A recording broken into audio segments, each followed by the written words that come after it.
Alors, par rapport au slide, donc ici, on en a fini. Nous allons réutiliser le Jamboard. Et donc, la séquence suivante, ça va concerner les formulaires.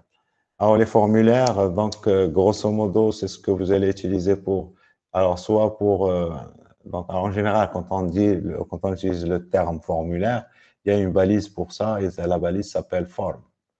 Et donc, à l'intérieur de cette balise form et slash form, vous allez mettre des champs. Donc, ici, je vais les représenter physiquement.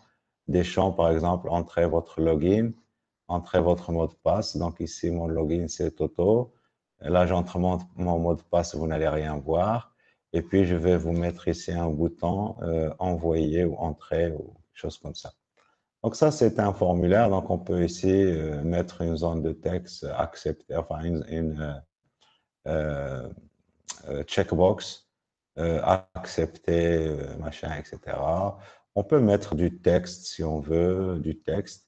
Et alors, le but en général d'un formulaire, c'est de demander à l'utilisateur de renseigner des informations et puis d'envoyer ces informations vers le serveur. Donc ici, vers le serveur. Et bien sûr, quand ils vont arriver sur le serveur, on va faire un traitement. En général, comme pour ce formulaire que j'affiche ici, le but, c'est de faire l'authentification. D'accord? Mais bien sûr, donc les champs, ce qu'on utilise dans un formulaire, donc les éléments ici, ça et ça et ça, et ici ça, on appelle ça des champs. Des champs. En anglais, alors champs, S. En anglais, on appelle ça fields. Fields. Et donc, ces champs, ils vont permettre à l'utilisateur de saisir des données. Alors, bien sûr, est-ce qu'on peut utiliser ces différents champs à l'extérieur d'un contexte d'un formulaire? Eh bien, oui, donc on peut utiliser ça à l'extérieur du contexte d'un formulaire. Et donc, on peut utiliser ça, par exemple, dans le cadre de l'interactivité avec l'utilisateur. Donc, on peut, je sais pas moi, lui afficher des boîtes de dialogue pour interagir, etc. Donc, par exemple, quand vous affichez une liste je sais pas moi, de produits et vous affichez à l'utilisateur de choisir, par exemple, la quantité. Donc, la quantité, en général, vous mettez un et vous pouvez mettre ici un bouton ajouter dans le panier. Et donc, à chaque fois que l'utilisateur choisit un produit, et donc il peut choisir la quantité, il peut cliquer sur le bouton Ajouter dans le panier. Et donc ici, on n'a pas besoin d'un formulaire, on va juste donc faire derrière utiliser du JavaScript pour savoir ce que veut l'utilisateur et peut-être à un moment donné, avec du JavaScript, on peut envoyer l'ensemble des informations. Et donc, alors, on n'est pas toujours obligé d'utiliser un formulaire, mais très souvent, donc, ça va être le cas. Et donc, il faudrait voir les choses de manière séparée. Donc, alors, dans un premier temps, donc, on va énumérer un peu les différents types de champs que vous allez trouver dans le formulaire. Donc, vous allez avoir les types de champs de texte, comme par exemple entrée ABC, etc., zone de texte. Donc, ça, la balise pour ça, c'est une balise, c'est la balise input. Pour les mots de passe, donc ça c'est texte si vous voulez. Pour les mots de passe, c'est donc ça s'affiche avec des étoiles ou des cercles, etc. La balise encore c'est input. Alors qu'est-ce qui fait la différence entre ça et ça? C'est un attribut qui s'appelle type. Et ici, dans ce cas ici, c'est texte. Et c'est la valeur par défaut. C'est-à-dire si vous ne mettez pas type, la valeur par défaut, ça va être texte. Et donc ici, l'attribut type, c'est égal à password. Password.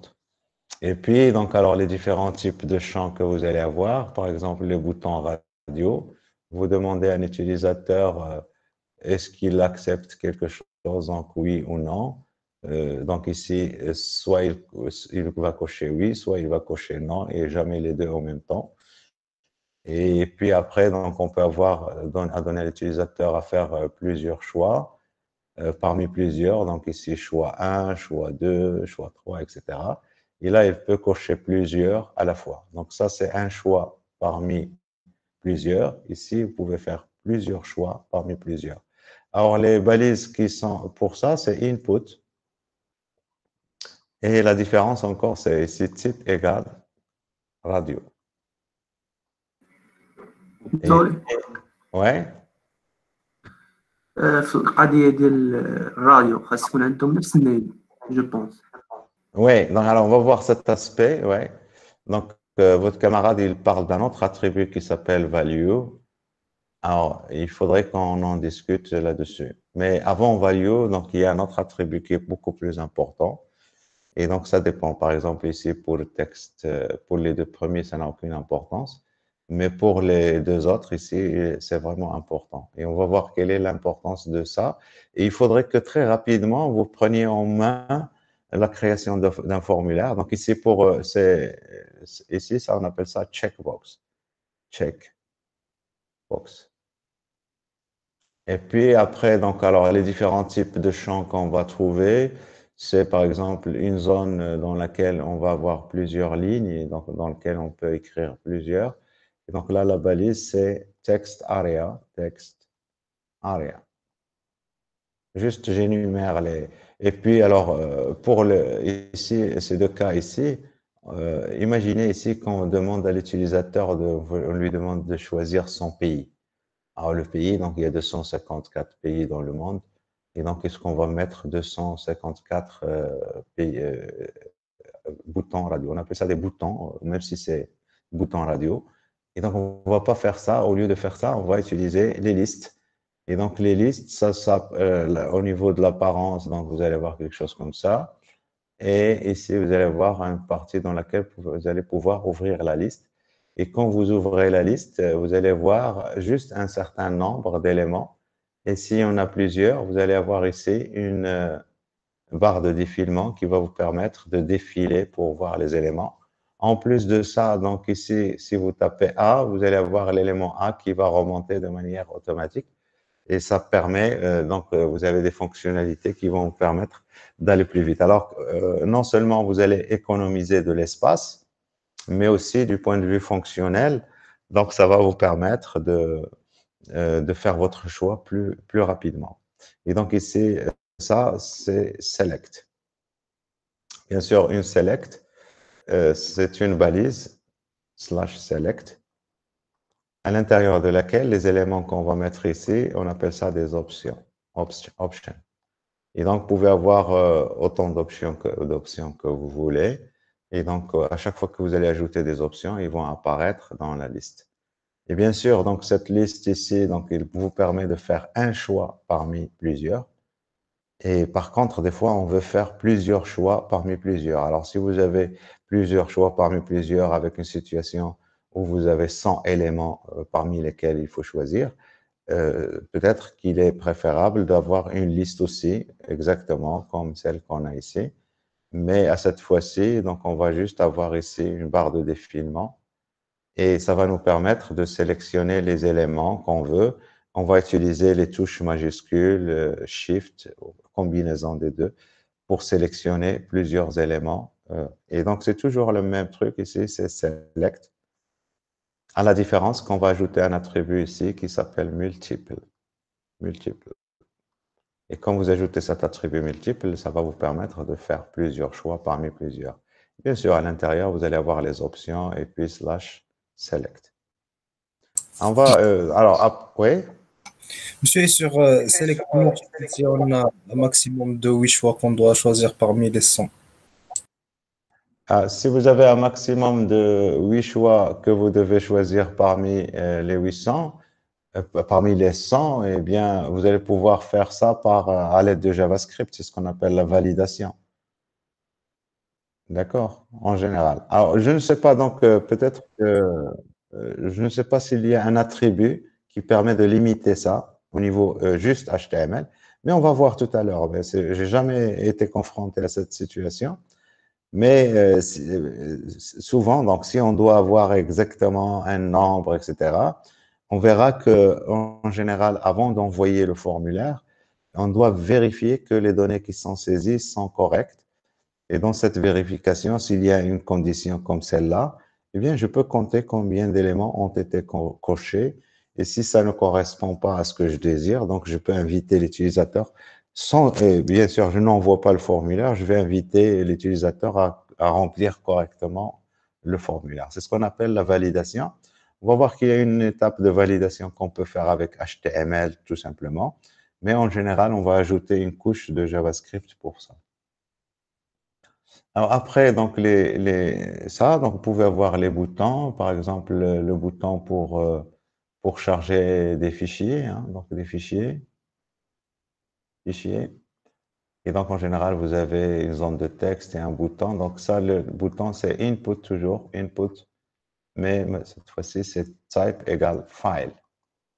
Donc, ça nous permet, alors, c'est CTRL-Z, file.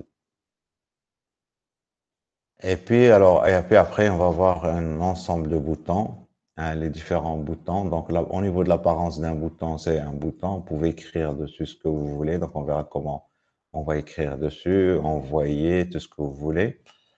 Et les types de boutons, donc il y a deux balises générales. Donc, soit on utilise input type. Et donc, ici, on peut utiliser plusieurs types. Ici, soit submit. Ça permet d'envoyer le formulaire. Et donc, on va tester ça tout à l'heure. Soit on utilise button. Ça, c'est U, button. Et là, quand vous cliquez sur ce bouton, votre formulaire ne sera pas envoyé. Et en général, ici, vous allez déclencher un script JavaScript qui va s'exécuter. Et en général, ce script, il va vérifier est-ce que les données sont bien saisies.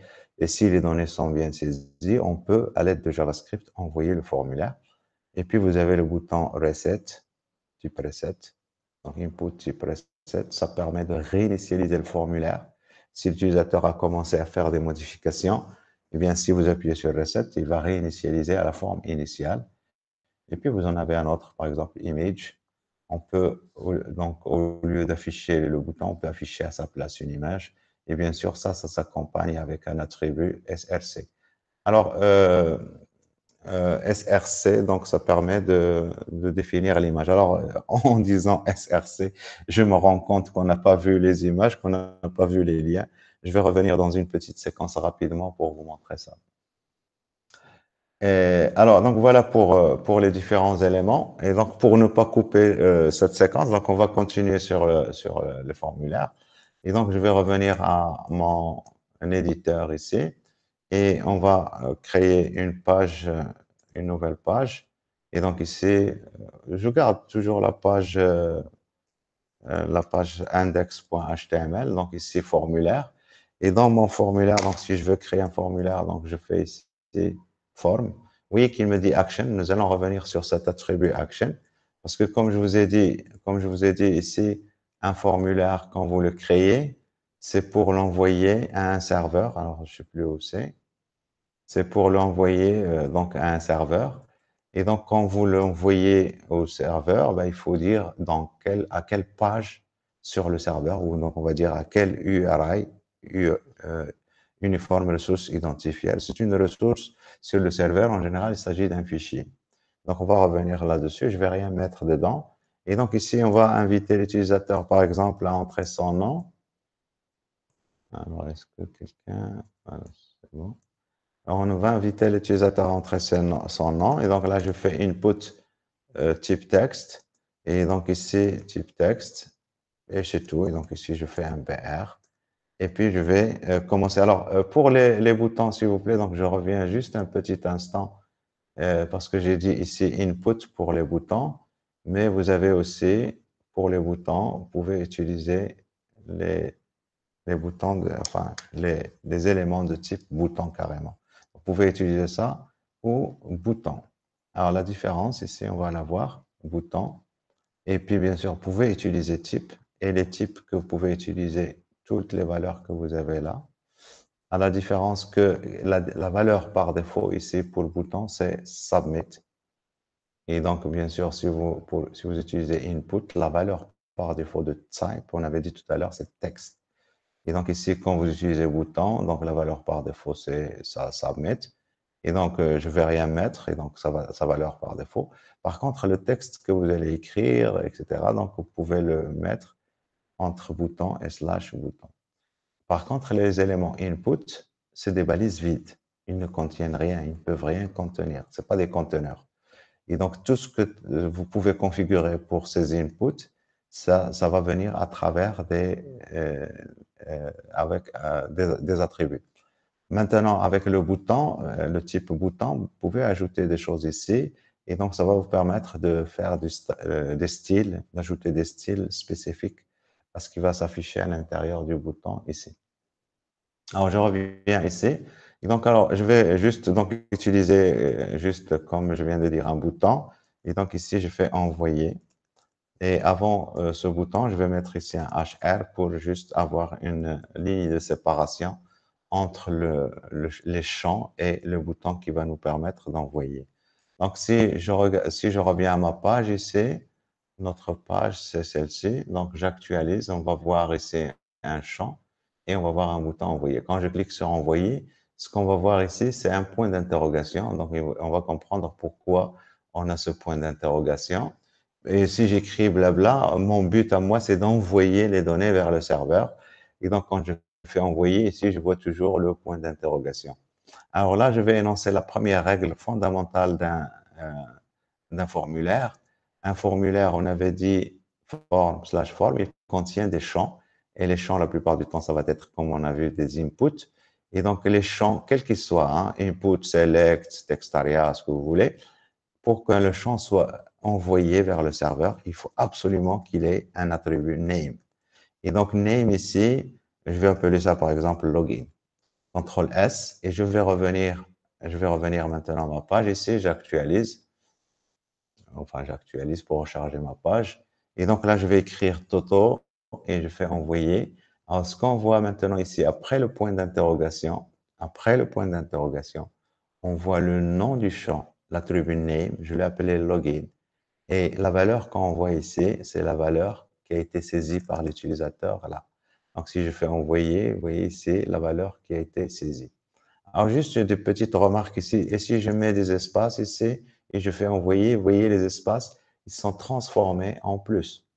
Donc, il faut bien comprendre que ce qui se fait au niveau de l'URL ici, il est encodé. On appelle ça un encodage URL. Vous mettez par exemple égal, égal, vous allez voir des pourcents 3D, pourcent 3D. Donc, l'égal aussi, il est représenté parce que de toute façon, le égal, il est important pour nous. Ça signifie quelque chose. Ça signifie que je suis en train d'associer le nom du champ avec la valeur du champ. Alors, si on continue ici, on ajoute un deuxième champ et ce champ, je vais l'appeler password. Et ici, le type, je mets password.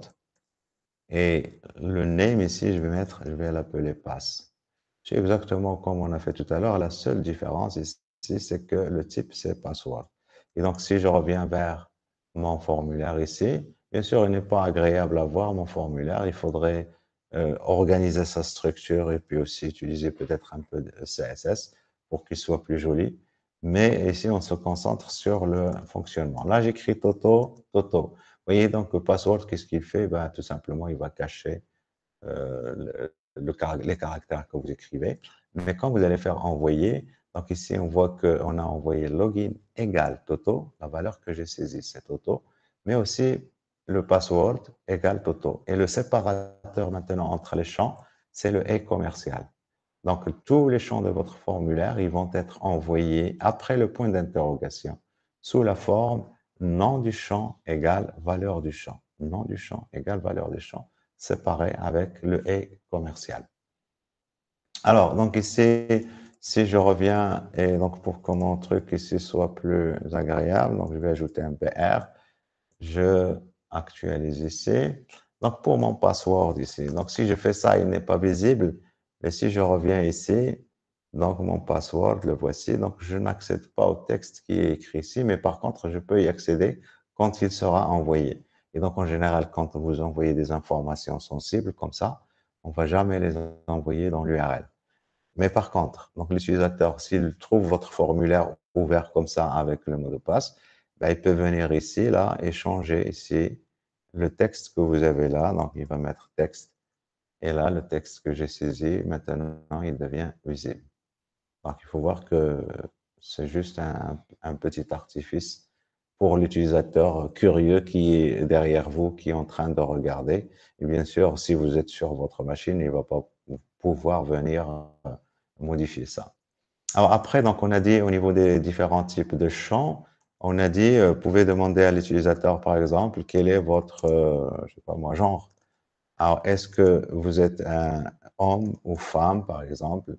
Et donc ici, vous allez lui faire des choix, input, de type radio. Et donc, ça ne peut être que un homme ou une femme. Et donc là, la règle fondamentale, il faut que le champ ait un name. Et donc, si je mets ici, par exemple, F pour femme, et je mets ici, j'écris ici femme, comme ça, l'utilisateur, quand il va sélectionner ça, ça va correspondre à femme. Et là, je mets un BR pour revenir à la ligne. Et on va faire la même chose pour homme, H. Et là, je mets H-O-2-M. Donc, si je reviens ici et on visualise ça, visuellement, ça peut paraître correct. Mais je peux cocher ici et je peux cocher là. Alors, c'est ça le truc qu'a dit tout à l'heure Abdrahim. Il a dit qu'il faut absolument. Bon, c'est pas tout à fait ça. Donc, il a dit qu'il faut qu'il y ait value, mais avant value, il faut que le champ, donc on a dit pour qu'il soit envoyé, il faut qu'il ait un name. Et les deux champs ici, ils font partie de la même question. Ici, quel est votre genre? Et donc, je dois choisir l'une de ces deux. Et pour choisir l'une de ces deux, il faut qu'ils appartiennent au même groupe. Et pour ça, pour qu'ils appartiennent au même groupe, il faut absolument leur donner le même nom. Le même nom. Donc ici, genre. Le même name, genre. Et donc ici, si je reviens ici, j'actualise et je fais ça, donc ça marche, là ça marche. Quand je sélectionne ici, ça désélectionne de l'autre. Et quand je fais envoyer, eh bien ça envoie. Mais qu'est-ce que ça envoie? Ça envoie genre égale on. Si je clique ici aussi, je fais envoyer, ça va envoyer genre égale on. Ça veut dire que genre, il a été sélectionné. Mais si j'envoie maintenant sans sélectionner, je ne vais même plus voir genre. Donc ici, une autre deuxième règle. Les champs radio ne seront envoyés que s'il y a au moins un champ qui est, bien sûr ici, que s'il y a un champ qui est coché. Et donc ici, par contre, la valeur qui est envoyée, donc ici, ça vous envoie on.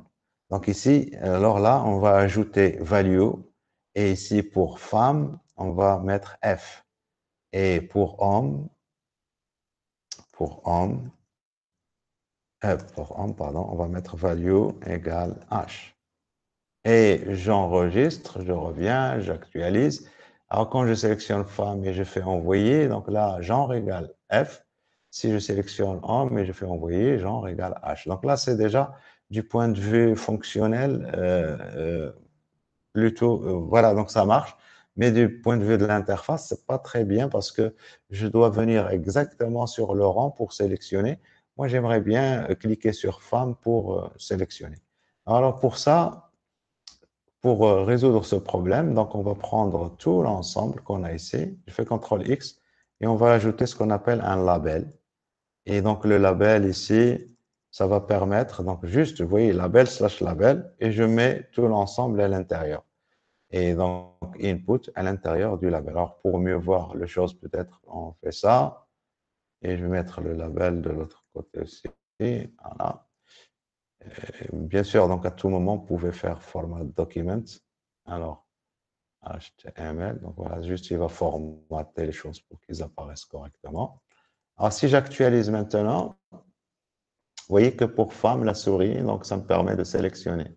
Pour homme, ça ne me permet pas. Donc, il faut vraiment que je vienne sur le rang.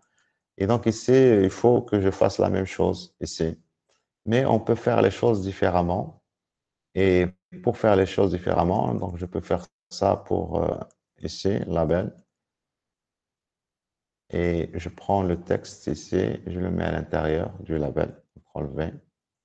Mais ce label, je dois le lier avec ce input que j'ai ici. Et pour faire le lien, donc on utilise un attribut qui s'appelle for. Et donc cet attribut for, eh bien, il faut donner donc ici. Donc alors pour nous ici, je vais appeler ça HOM juste pour que. Et donc pour ce champ-là, et donc ce champ, je dois l'identifier. Donc on va mettre un ID égale exactement le nom que j'ai ici. Alors, avec ça, on va pouvoir maintenant, j'actualise. Et donc ici, si je suis sur homme, je sélectionne. Si je suis sur femme, je sélectionne. La deuxième manière de faire ici, ils sont séparés. Alors, qu'est-ce que ça va vous ajouter? Eh bien, ce que ça va vous ajouter, c'est que le texte sur lequel vous cliquez pour sélectionner, pour cocher donc ce bouton, vous pouvez le mettre directement ici après, comme vous pouvez le mettre n'importe où. Alors, je vais le mettre tout en haut ici, même avant le formulaire, et vous allez voir que ça va fonctionner. Donc, si j'actualise, vous voyez ici le Home, ici, je clique dessus, vous voyez que ça se sélectionne. Donc, j'ai pas, donc ici, des fois, au niveau de votre interface, vous pouvez avoir à séparer complètement ces deux éléments. Et bien, pour faire le lien, donc, vous pouvez utiliser l'attribut for et vous donner un ID pour faire la connexion entre ces deux éléments. Si vous n'avez pas ce problème, vous pouvez tout simplement entourer ça par un label, label/label. Et vous entourez bien sûr le input et le texte qui sera cliquable. Alors après, donc, après les, les boutons radio, donc on a les boutons checkbox et qui vont nous permettre de faire plusieurs choix parmi plusieurs. Et donc, je suppose que je vais demander à un utilisateur quels sont ses loisirs. Et là, il va me répondre donc, je lui fais des propositions. Alors, les propositions input type, donc ici, on va utiliser checkbox. Et absolument, donc, il faut donner un name. Et comme tout à l'heure, donc, tous les checkbox ici que je vais considérer, ils sont dans le même groupe. Et donc, je vais leur donner le même nom, loisir. Et je fais ça au pluriel. Et puis, de la même manière que tout à l'heure, donc, il faudrait que j'ajoute value. Et donc, value ici, je vais mettre F. Et donc, le F ici, ça va concerner le foot. Et exactement comme tout à l'heure, tout ça, pour que foot soit cliquable pour sélectionner, donc, je dois ajouter ici un label. Alors, j'ajoute le label. Je n'ai pas besoin de for parce que je vais mettre le truc à l'intérieur. Et voilà. Et donc, ici, j'ajoute un PR pour revenir à la ligne. Et je vais en mettre 3. Donc, les loisirs, donc le foot, ici, c'est la lecture. Lecture. Et ici, c'est, donc, on va mettre alors, sport. Le foot, c'est du sport. Donc, on va mettre ici N pour, allez, donc, on va dire natation. Et voilà. Donc, CTRL S, si je reviens ici, j'actualise. Quels sont vos loisirs? Eh bien, vous pouvez sélectionner plusieurs. Vous pouvez checker, etc. Alors, il y a une chose importante, que ce soit pour les boutons radio, pour les boutons checkbox, vous pouvez faire en sorte qu'un checkbox soit checké par défaut. Par défaut ici, donc quand on vient ici, quand on ouvre, par défaut, il n'y a aucun qui est checké par défaut. Et donc, si vous voulez que ce soit checké par défaut, donc il y a un attribut qui s'appelle checked. Checked, et donc ça va le checker. Donc, si tous les utilisateurs, enfin, mes utilisateurs par défaut, en général, ils ont comme loisir la lecture, donc on peut mettre aussi ici checked. Donc, si j'actualise ici, on va trouver lecture qui est checkée par défaut et femme qui est checkée par défaut. Alors, si on veut, donc, après utiliser les listes, comme on a dit tout à l'heure, donc, pour utiliser les listes, donc, on peut demander à l'utilisateur, par exemple, quel est votre métier, et ici, son métier, donc, il va nous faire ça dans une select. On va lui faire des propositions. Alors, le name, donc, je vais l'appeler métier. L'ID, j'ai pas besoin. Donc, on peut avoir besoin de l'ID pour des raisons de JavaScript, etc. plus tard. Mais pour le moment, on n'a pas besoin. Et à l'intérieur, on va mettre des options. Et exactement comme tout à l'heure, on va voir value. Et donc ici, je peux garder value ici sans rien mettre. Et là, dire à l'utilisateur choisir un métier, juste comme texte qui va lui apparaître dans la zone de texte. Et puis, on va ajouter d'autres options. Et donc ici, ingénieur, donc alors ING comme valeur. Et ce qui va s'afficher à l'utilisateur, c'est ingénieur. Et donc ici, donc on va lui mettre études comme étudiant. Et puis une dernière, donc ici, euh, quoi, sans emploi. Sans emploi, sans emploi. Il ne fait rien. Donc voilà pour les select, c'est vraiment très simple. Et donc ici, on va avoir un choix parmi plusieurs. Et bien sûr, parmi ces choix, vous avez un choix que l'utilisateur n'a rien choisi parce que la valeur ici va être vide. Et donc, alors, je sélectionne ici. Donc, on va voir choisir un métier. Bien sûr, si je fais maintenant envoyer, on va voir métier égale Walou égale rien. Mais si l'utilisateur choisit ingénieur, on va voir métier égale ing. Et si je choisis 100, je ne sais pas quelle valeur que j'ai mis pour 100, peut-être c'est 100. Ouais, métier égal à 100. Donc voilà, alors le truc ici, si l'utilisateur veut faire plusieurs choix parmi plusieurs, donc ici on ajoute multiple, un attribut multiple. Et donc j'actualise ici. Donc alors là, avec Shift, je peux choisir toute une plage. Avec Control, je peux désélectionner ou resélectionner. Donc on inverse la sélection avec contrôle. Et avec Shift, on choisit une plage. Donc voilà les zones de texte, pour les sélections. Donc ici, je vais enlever multiples. Après les selects, donc on a les text aria. En text aria, vous demandez à l'utilisateur que vos observations, vos remarques, etc. Donc ici, je mets un BR pour revenir à la ligne. Et donc text area. Et alors ici, vous voyez name obligatoire. Donc ici, je vais appeler ça obs. L'ID, on s'en fout, donc on n'en a pas besoin. Calls et rows, c'est le nombre de colonnes. Je vais mettre 80 et nombre de lignes, 80 caractères ici. Et nombre de lignes, je vais mettre 3 lignes. Alors, c'est juste au niveau de l'affichage, ça. Au niveau de l'affichage, le nombre de caractères qui vont s'afficher sur la ligne, c'est 80. Mais le nombre de lignes, ici je mets 3, mais on pouvait écrire 20 lignes, il n'y a pas de problème. Bien sûr, on peut limiter le nombre de caractères si on veut. J'ai ma mémoire, donc bon, c'est max length, et donc on peut lui dire 240 caractères s'il s'agit d'un truc qu'on va envoyer par SMS ou je ne sais quoi. Donc ici, j'actualise, donc on va voir notre zone de texte qui apparaît, et donc ici, on peut écrire sur plusieurs lignes. Et bien sûr, quand on envoie, on va voir ops égale le blabla que je viens de saisir. Et bien sûr, comme vous voyez ici, il est encodé URL parce qu'on a des retours à la ligne, des espaces, etc. Alors, si vous mettez des espaces, juste des espaces comme ça, vous allez voir des plus qui vont apparaître. C'est l'espace encodé au niveau URL. Alors, une zone de texte ici, ma zone de texte par défaut, il est vide.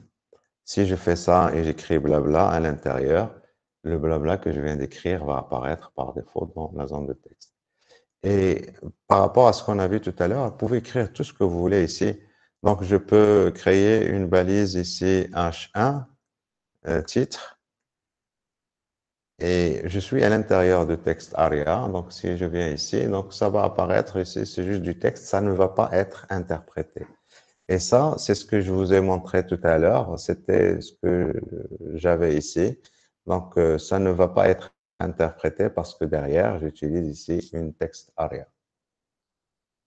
Voilà, donc ici, il faut faire attention. Donc, si vous voulez dire que votre texte aria est vraiment vide par défaut, il faut absolument que vous ayez ça. Texte, rien à l'intérieur. Voilà donc pour les textes aria. Après les textes aria, on a dit tout à l'heure qu'il y a plein d'éléments qu'on peut utiliser. Par exemple, alors je vais mettre un PR. Par exemple, votre photo. Donc, ça, c'est pour le upload, votre photo. Et donc, vous allez demander à l'utilisateur de sélectionner un fichier pour l'envoyer. Et donc là, pour ça, c'est input, type file. Alors ici, ce n'est pas la peine de mettre le BR, type file. Et bien entendu, toujours name. Et name ici, je vais l'appeler photo. Et je vais mettre ici un BR. Donc, input, type file, photo. Donc, j'actualise ici. On va voir donc ici votre photo et l'utilisateur peut cliquer sur ce bouton pour aller choisir un fichier donc, et le mettre ici. Donc ici, bien sûr, il ne s'agit pas d'une photo, mais donc quand on envoie ici, en réalité, on ne va pas envoyer la photo, on va juste envoyer le nom du fichier. Alors pourquoi? Parce que les fichiers, on ne peut pas les envoyer dans l'URL ici. On ne peut pas les envoyer dans l'URL. Et donc ici, avec ça, on va introduire deux manières qu'on peut utiliser pour envoyer les fichiers, pas les fichiers, les données vers le serveur en utilisant un formulaire. Alors, quand vous utilisez un formulaire, vous avez au niveau du formulaire lui-même, form ici, vous avez un attribut qui s'appelle méthode. Et parmi les méthodes que vous allez utiliser, soit get, soit post.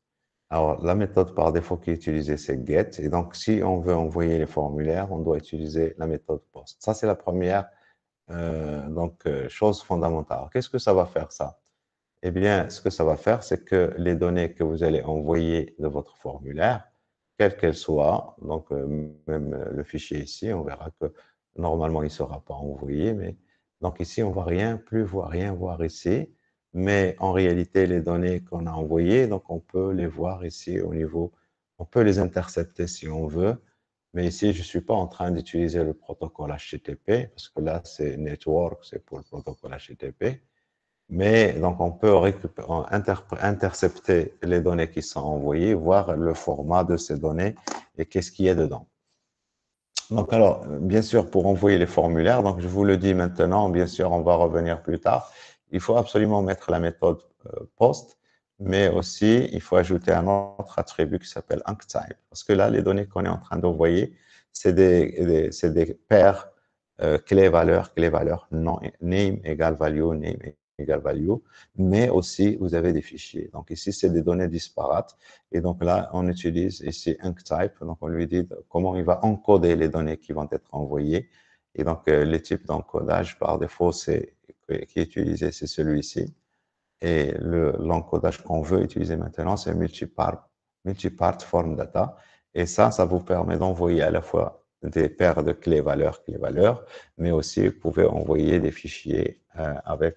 Et bien sûr, du côté du serveur, on verra plus tard comment récupérer ces données quand ils seront envoyés vers le serveur. Alors, pour finir avec les formulaires, eh bien, vous avez par exemple ici les boutons, au niveau des boutons. Vous pouvez, donc là, j'ai utilisé le bouton. Si j'utilise ici type égale bouton, au lieu de sa valeur par défaut ici qui est type égale submit, quand j'actualise ici, si je reviens ici, je clique, il n'y a rien qui se produit. Vous voyez pas que la page ne se recharge pas.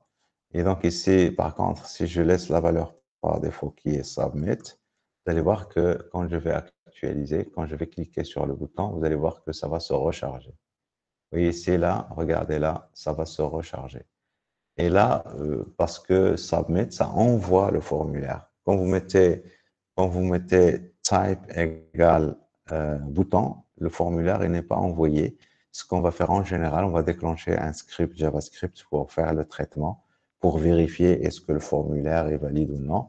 Comme on peut avoir reset, et reset, ça permet, donc si j'actualise ici, si j'écris des blabla, je sélectionne ici, foot, ah non, c'est pas ce que je veux. Donc, si je clique sur Reset, ça va remettre le formulaire à sa valeur initiale. Et puis, un dernier, donc vous avez Image. Je ne veux pas le traiter ici, c'est pas vraiment très utile. Mais il faut absolument, bien sûr, ajouter SRC, et donc il faut donner le chemin vers le fichier. Donc, j'actualise ici, bien sûr, envoyer. Alors, j'ai fait ça pour envoyer. Type. Alors, donc ici, excusez-moi, donc ici, type, donc ça, image, c'est pour input. Type égale image, source égale. Et donc ici, c'est aussi l'occasion pour changer comment afficher le texte sur les. Donc ici, value, ça permet d'afficher le texte envoyé. Et dans notre cas ici, parce que source, je n'ai pas donné de fichier, eh bien, ça va afficher le texte à côté. Vous voyez, donc il s'agit d'une image, mais l'image n'est pas là, donc on affiche le texte. Mais si je lui donne le chemin d'une image, il ne va pas m'afficher le texte. Et si je mets ici un bouton de type submit, par exemple, submit, input type submit, eh bien, je vais avoir le texte qui va apparaître sur le bouton. Et c'est ce texte que vous mettez dans value. Donc, alors, rapidement encore, si je reviens vers les champs, donc je vais reprendre juste le premier champ ici, texte, et on va voir certains attributs qui peuvent être intéressants. Donc, vous pouvez mettre, par exemple, value, une valeur par défaut, CTRL S. Et si je reviens ici, vous voyez la valeur que j'ai saisie, c'est cette valeur ici. Donc, je vais mettre AAA.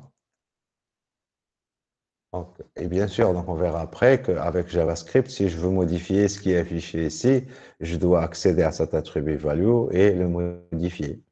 Après, donc, on peut avoir d'autres attributs, par exemple read only. Alors, read only, comme son nom l'indique, c'est un attribut que vous ne pouvez pas modifier, c'est juste en lecture, donc je ne peux pas modifier. Mais par contre, je peux sélectionner. Et quand je fais envoyer, alors ici, je vais remettre la méthode de tout à l'heure ici, là. Je vais enlever ça pour qu'on voit les choses dans l'URL. CTRL S. J'actualise. Quand je vais faire envoyer ici, eh bien, on voit le login qui est envoyé. Même s'il est désactivé, donc je ne peux pas le modifier. Mais à chaque fois que j'envoie le formulaire, bien sûr, name égale value, il est envoyé. Un champ ici, donc le champ ici, je l'ai mis read only. Mais je peux le mettre disabled. Et toutes ces valeurs, on peut les modifier avec du JavaScript sous certaines conditions. Donc, je peux faire des traitements et aller enlever cet attribut ou l'ajouter. Donc, c'est ce qu'on verra plus tard avec JavaScript. Donc, j'actualise et ici, Disabled, vous voyez ici que c'est grisé. Alors, je peux toujours, si je veux faire du copier-coller, sélectionner. Mais à la différence de tout à l'heure, si je fais maintenant envoyer, vous voyez que le champ ici, login, n'existe pas ici. Donc, quand un champ est désactivé, il n'est pas envoyé. Même s'il a un name et même s'il a une value, il n'est pas envoyé quand il est désactivé. Donc, ça peut être utile dans certaines situations. Je désactive un champ parce que je ne veux pas l'envoyer. Et il y a beaucoup de situations dans lesquelles on va avoir à faire ce genre de traitement, surtout avec du JavaScript. Et voilà, donc alors il y en a d'autres, par exemple ici. Donc, je vais enlever le disabled, je vais enlever le value, donc comme ça, il va être vide par défaut. Et donc, je vais ajouter un attribut, par exemple, required. Required. Comme son nom l'indique, ici, required, ça veut dire obligatoire. Donc, si je tente maintenant d'envoyer, il va me dire, ah, veuillez renseigner ce champ. C'est ce qu'on appelle la validation côté client avec du HTML, HTML5, validation HTML5. Donc, il faut absolument que je saisisse n'importe quoi pour envoyer.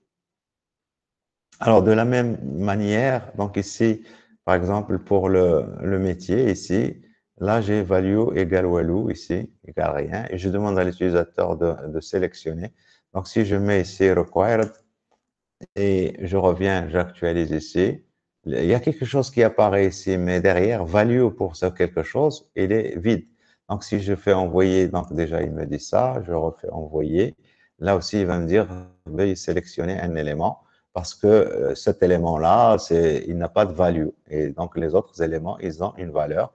Et là, il va me permettre d'envoyer le formulaire. Alors, c'est ce qu'on appelle la validation côté client. Donc, on peut, avec HTML, mais bien sûr, il n'est pas suffisante. Il faut utiliser la validation toujours avec du JavaScript en général. Et après, bien sûr, quand on va envoyer les données sur le serveur, on va refaire une deuxième validation côté serveur. Alors maintenant, si je reviens sur ces différents champs, donc ça, c'est un, alors c'est où? C'est en haut ici, le name ici. Donc alors avec HTML5, il y a d'autres types de champs qui ont apparu. Par exemple, si vous demandez à l'utilisateur de saisir son email, eh bien, vous avez un champ email. Alors, un champ email. Donc, alors ici, si je ne mets pas required, donc il ne sera pas requis. Je vais enlever le required aussi pour celui-ci. Donc, je fais actualiser. Et donc là, je demande à l'utilisateur son email. Donc, il n'a rien saisi, il n'y a pas de problème. Si saisit blabla n'importe quoi, il n'y a pas de problème. Ah, si, il y a un problème. Donc, il faut que ça corresponde à un email. Et donc, ce qui correspond à un email, quelque chose comme ça. Donc, il faut qu'il y ait un arrobas dans ça. Donc, c'est une validation, mais il n'est pas suffisante. Donc, ça, c'est pas un vrai email, là, blabla. Arrobas, blabla, c'est pas un email. Donc, il faut compléter la validation. C'est pour ça qu'on va toujours faire appel à du JavaScript pour vérifier que les choses sont bien correctes. on peut le faire avec HTML, directement avec HTML. On peut utiliser ce qu'on appelle des expressions régulières. On peut revenir plus tard pour ça, mais c'est pas très. Il va falloir toujours ajouter un peu une couche de JavaScript pour s'assurer que l'utilisateur a bien saisi les données.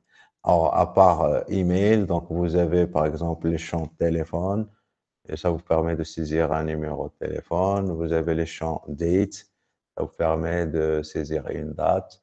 Et donc, vous voyez ici une date, donc avec HTML5, ça devient vraiment très, très pratique. Et donc, vous avez aussi date, time, et donc ici time. Là, ça va ajouter, alors, c'est pas date time, c'est time, je pense. Voilà, donc ça c'est pour le temps, donc l'heure, etc. Et donc en général, donc si vous avez date, vous mettez date et vous mettez à côté time.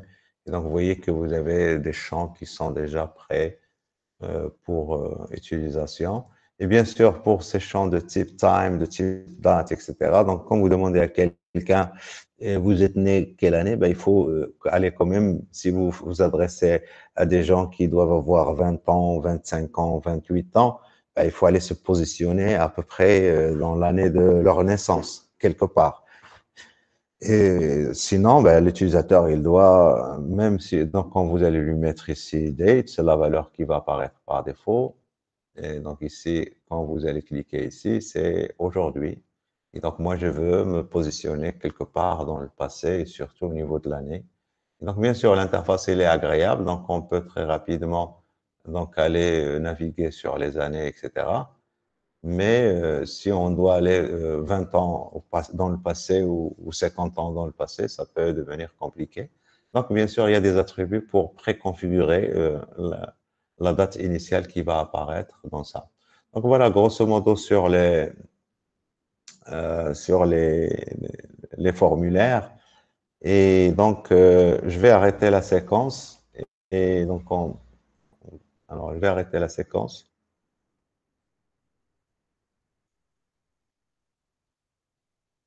Et je ne sais pas quelle heure